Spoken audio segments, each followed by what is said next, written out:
Säätiö jakaa stipendejä koulun ansioituneille oppilaille. Pohjois-Hakan yhteiskoulu on tunnettu hyvästä fiiliksestä ja koulun hengestä. Oppilaiden ja opettajan on täällä hyvä olla ja työskennellä.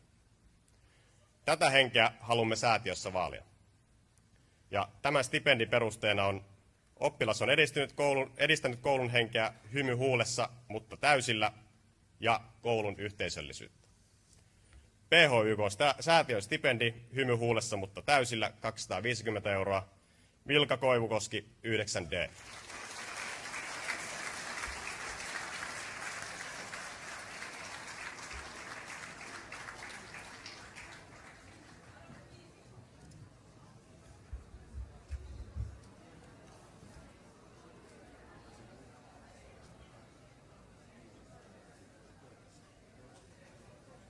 Ja Milka.